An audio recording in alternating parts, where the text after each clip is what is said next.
Channel of explore body mind and soul. आज जो topic हम करने जा रहे हैं उसका नाम है simple compound and complex sentences. Simple sentence से आपको क्या पता चलता है, सिंपल वर्ड से क्या पता चलता है कि यह एक सिंपल सेंटेंस है जिसमें कि सिर्फ एक सब्जेक्ट और एक वर्ब आता है।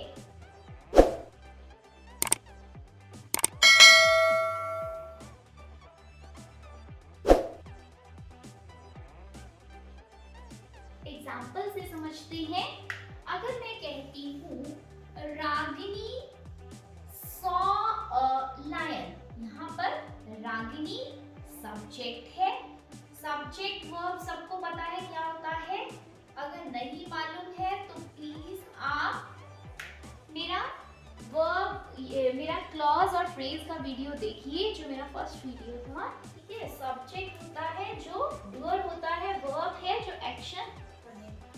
तो यहाँ पर रागिनी सॉ अ लायन, यहाँ पर सिर्फ एक वर्ब है और एक सब्जेक्ट है, इसलिए इसको हम कहते हैं सिंपल सेंटेंस या फिर इंडिपेंडेंट क्लॉज। इंडिपेंडेंट क्लॉज किसे कहते हैं? जहां पर भी एक सब्जेक्ट और वर्ब का कॉम्बिनेशन होता है उसे हम इंडिपेंडेंट क्लॉज कहते हैं। अब अगर मैं कहती हूँ seeing a lion Ragini ran away,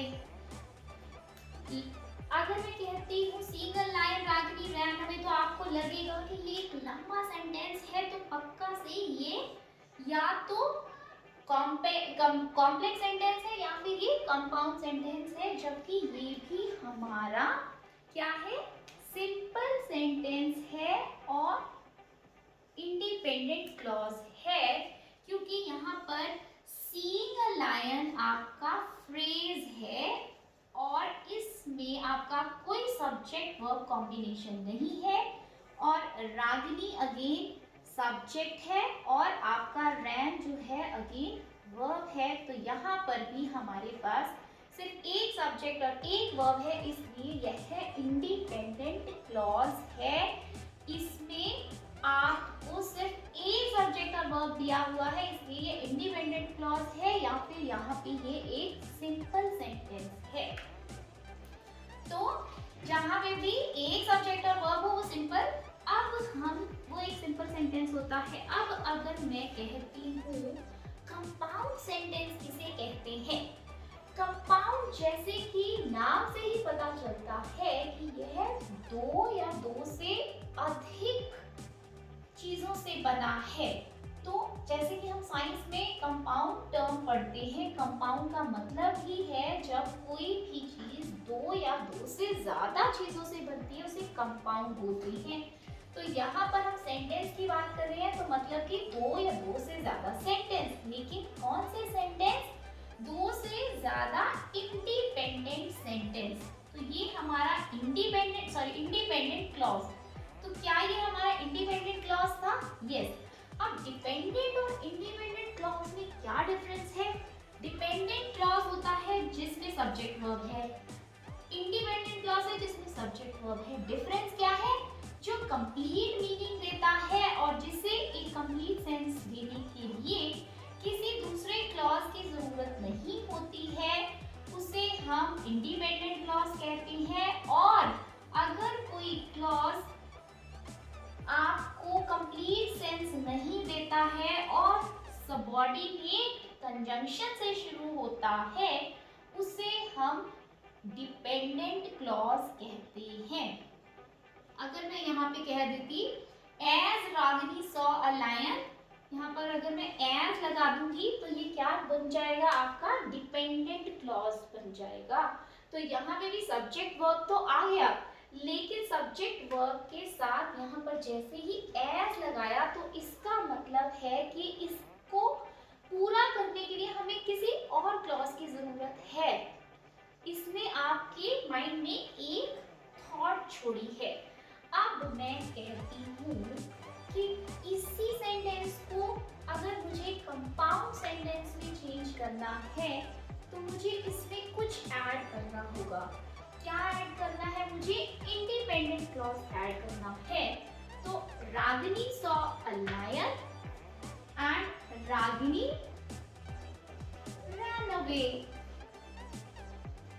लेकिन जैसे कि हमने हमने प्रोनाउंस में किया था कि जब एक ही नाउन के बारे में हम बात कर रहे हैं तो उसी नाउन को रिपीट करने की बजाय हम यहाँ पर प्रोनाउन का यूज करते हैं, इसको सब्स्टिट्यूट करते हैं और यहाँ पर कोई एक कंजंक्शन हमें चाहिए। क्या वर्ड है जो एक क्लॉज को दूसरे क्लॉज से जोड़ता है या एक वर्ड को दूसरे वर्ड से जोड़ता है, उसे हम कंजंक्शन कहते हैं।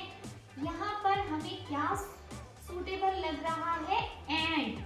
ये एंड कंजंक्शन जोड़ने से इस सेंटेंस को हम इस सेंटेंस से जोड़ पा रहे हैं और अब ये दोनों इंडिपेंडेंट क्लॉजेस मिलकर एक कंपाउंड सेंटेंस तैयार कर रहे हैं। इसका क्या फायदा होता है, जब भी हम कुछ राइट करते हैं या फिर हम कुछ बोलते हैं तो बार बार एक ही बात को रिपीट नहीं करना पड़ता है। एक ही सेंटेंस में बोलने से हमारी राइटिंग थोड़ी ब्रीफ हो जाती है और अच्छी लगती है। अगर मैं कहती हूँ Ragini saw a lion and she ran away, तो ये जो मैंने कंजंक्शन यूज किया है यहाँ पर, इस कंजंक्शन को कहते हैं कोऑर्डिनेटिंग कंजंक्शन। ये कौन सा कंजंक्शन है, कोऑर्डिनेटिंग कंजंक्शन।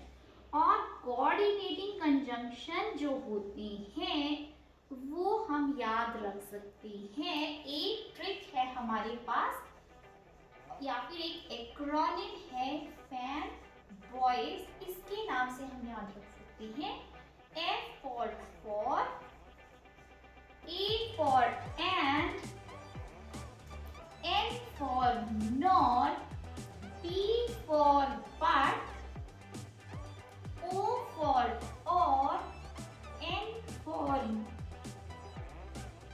हमारा N हो गया, O हो गया, अब क्या है Y, Y for yet and S for so, Y for yet and S for so।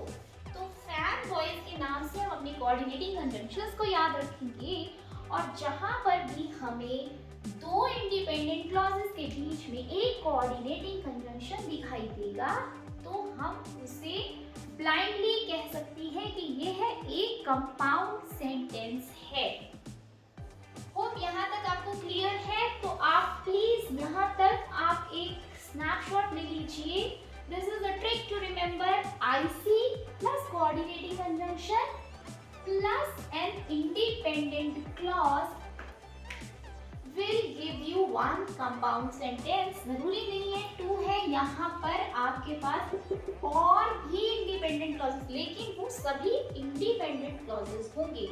तो अगर मैं यहाँ पे लिखती रागिनी सॉ अ लायन या फिर Ragini ran away for she saw a lion, तो यहाँ पे फॉर का यूज हो जाता और यहाँ पे आ सकता था Ragini went to market but Vimla went to school. अगर मैं यहाँ पे गेट का यूज करती तो यह सब सेंटेंसेस अभी हम अगले वीडियो में डिटेल में करने वाले हैं। तो no need to take tension, अभी तक का आपको सिर्फ आज ये कंसेप्ट क्लियर करना है कि इन तीनों में डिफरेंसेस क्या है। होप आप सबने इसका स्नैपशॉट ले लिया है। इससे हम एक और टॉपिक कवर कर रहे हैं हमारा कंजंक्शंस का। अब नेक्स्ट क्या है, तो कंजंक्शंस भी हम आपको साथ साथ बता देते हैं कि कंजंक्शंस भी दो टाइप के हम यहाँ पे कवर कर रहे हैं, सबऑर्डिनेट एंड कोऑर्डिनेटिंग कंजंक्शंस। जो कोऑर्डिनेटिंग कंजंक्शंस अभी हमने किए वो हमेशा या तो आपके दो वर्ड्स को ज्वाइन करेंगे या फिर आपके दो इंडिपेंडेंट क्लॉजेस को ज्वाइन करेंगे, उनको सबऑर्डिनेट कंजंक्शन कहते हैं। अब हमारा कॉम्प्लेक्स सेंटेंस क्या होता है, कॉम्प्लेक्स सेंटेंस भी आपका एक से ज्यादा सिंपल सेंटेंस से बना है, इसलिए उसको कॉम्प्लेक्स, उसमें कुछ तो कॉम्प्लेक्स होना चाहिए। इसलिए क्या कॉम्प्लेक्सिटी है, यहाँ पर दो इंडिपेंडेंट क्लॉजेस नहीं है, एक इंडिपेंडेंट क्लॉज है और एक डिपेंडेंट क्लॉज है। तो अगर उसको कॉम्प्लेक्स में चेंज करना है तो हमें यहाँ पर अपने कोऑर्डिनेटिंग कंजंक्शन की जगह पर सबऑर्डिनेट कंजंक्शन का यूज करना पड़ेगा। As Ragini saw a lion she ran away. तो अभी ये क्या हो गया हमारा, यही हमारा कॉम्प्लेक्स सेंटेंस में चेंज हो गया। मीनिंग इज सेम, आपको मीनिंग में कोई डिफरेंस नहीं दिख रहा है। द ओनली डिफरेंस इज अब हमारा यह कोऑर्डिनेटिंग कंजंक्शन की जगह पर, यहाँ पर तो था कोऑर्डिनेटिंग कंजंक्शन और यहाँ इस सेंटेंस में कोऑर्डिनेटिंग कंजंक्शन की जगह मैंने क्या यूज किया है, subordinating conjunction. Subordinating conjunction, okay. तो सबऑर्डिनेटिंग कंजंक्शंस किसे कहते हैं और आपको कैसे याद रखने हैं। सबऑर्डिनेटिंग कंजंक्शन हमेशा आपके डिपेंडेंट क्लॉजेस से पहले यूज होते हैं, इसलिए डिपेंडेंट क्लॉजेस को हम सबऑर्डिनेट क्लॉजेस भी कहते हैं। यहाँ पर मैंने उसी का शॉर्ट फॉर्म लिखा है, एक्रोनिम लिखा है एससी। इनको डीसी भी बोल सकते हैं, एससी भी बोल सकते हैं। तो सबऑर्डिनेटिंग कंजंक्शन से ही हमारे सबऑर्डिनेटिंग क्लॉज का नाम रखा गया है, क्योंकि हमेशा जो है हमारा डिपेंडेंट क्लॉज सबऑर्डिनेट कंजंक्शन से बिगिन करता है। तो इस सेंटेंस में as Ragini saw a lion, ये क्या है हमारा डिपेंडेंट क्लॉज और शी रैन अवे क्या है हमारा इंडिपेंडेंट क्लॉज। तो ये जरूरी नहीं है कि पहले हमेशा इंडिपेंडेंट क्लॉज आएगा, हमारा पहले डिपेंडेंट क्लॉज भी आ सकता है और बाद में इंडिपेंडेंट क्लॉज आ सकता है, लेकिन इस कॉम्बिनेशन में एक डिपेंडेंट क्लॉज और एक इंडिपेंडेंट क्लॉज का होना जरूरी है और इन दोनों को जोड़ने के लिए एक सबऑर्डिनेट कंजंक्शन का होना जरूरी है।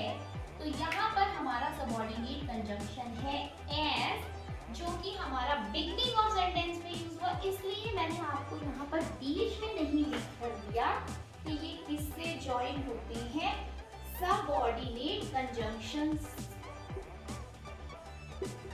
ताकि आपको ये कंफ्यूजन नहीं रहे कि यहाँ पर तो सबऑर्डिनेट कंजंक्शंस बीच में नहीं आया। क्यों नहीं आया? क्योंकि वो पहले भी यूज हो सकता है, बिगनिंग में भी यूज हो सकता है, लेकिन बीच में भी यूज हो सकता है। उसका भी हम अभी एक एग्जांपल करेंगे। वो आपको यहाँ तक क्लियर है कि जब भी आप एक डिपेंडेंट क्लॉज देखते हैं और एक इंडिपेंडेंट क्लॉज देखते हैं जो कि आपके एक सबऑर्डिनेट क्लॉज सबऑर्डिनेट कंजंक्शन से जुड़ा है, तो उसे हम कॉम्प्लेक्स सेंटेंस कहते हैं।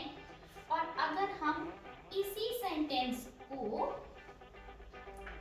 अगर आपको पिक्चर देना है तो प्लीज ले लीजिए, फिर I am raising the board. अभी ये देखिए, अब मैं अगर यहाँ पर इसी सेंटेंस को ऐसे लिखती हूँ कि रागिनी ran away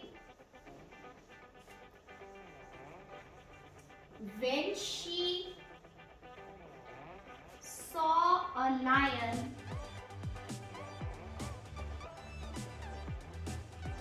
तो यहाँ पर हमारा इंडिपेंडेंट क्लॉज कौन सा है? ये भी आपका कॉम्प्लेक्स सेंटेंस ही है, क्योंकि यहाँ पर यह हमारा इंडिपेंडेंट क्लॉज है।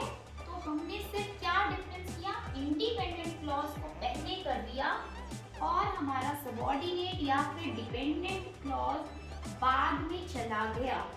अब यहाँ पर जो भी आपका क्लॉज सबऑर्डिनेट कंजंक्शन से शुरू होगा उसको हम हमेशा क्या बोलेंगे, उसको हम हमेशा सबऑर्डिनेट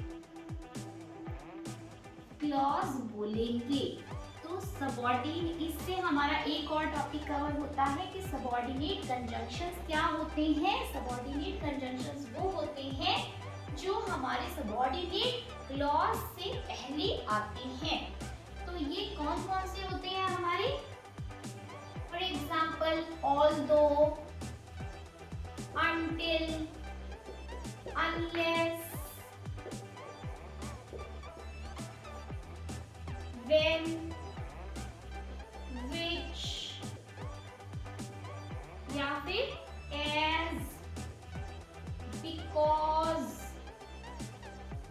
तो जो भी हमारे ऐसे वाले जहां पे भी आपको ये बहुत सारे होते हैं, यहाँ पे जो भी आपको सेंटेंस के बीच में या बिगनिंग में आपको सबऑर्डिनेट कंजंक्शन दिख जाए और आपको एक इंडिपेंडेंट क्लॉज दिख जाए, इसका मतलब वो कॉम्प्लेक्स सेंटेंस है, नहीं तो वो आपका कंपाउंड सेंटेंस है। अगर उसमें आपके दो इंडिपेंडेंट यहाँ पे कैसे हैं देखो, रागिनी सॉ अ लायन, ये इटसेल्फ एक इंडिपेंडेंट क्लॉज है। शी रैन अवे, इटसेल्फ एक इंडिपेंडेंट क्लॉज है। दोनों अपने आप में इंडिपेंडेंट हैं और एंड इन दोनों को सिर्फ जोड़ने का काम कर रहा है। जबकि यहाँ पर देखें तो रागिनी रैन अवे एक इंडिपेंडेंट क्लॉज है, कंप्लीट मीनिंग दे रहा है, एक सब्जेक्ट है, एक वर्ब है।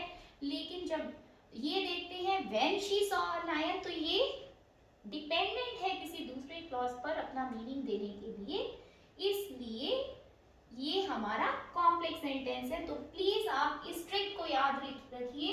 वी आर जस्ट रिवाइजिंग अभी कि सिंपल सेंटेंस इंडिपेंडेंट क्लॉज को कहते हैं और जो कंपाउंड सेंटेंसेस है वो दो या दो से अधिक इंडिपेंडेंट क्लॉजेस से बनते हैं और जो हमारे कॉम्प्लेक्स सेंटेंसेस हैं वो एक इंडिपेंडेंट क्लॉज प्लस एक डिपेंडेंट क्लॉज से बनते हैं, लेकिन उसमें एक से ज़्यादा डिपेंडेंट क्लॉज भी हो सकते हैं और हमेशा उसमें एक सबऑर्डिनेट क्लॉज होता है।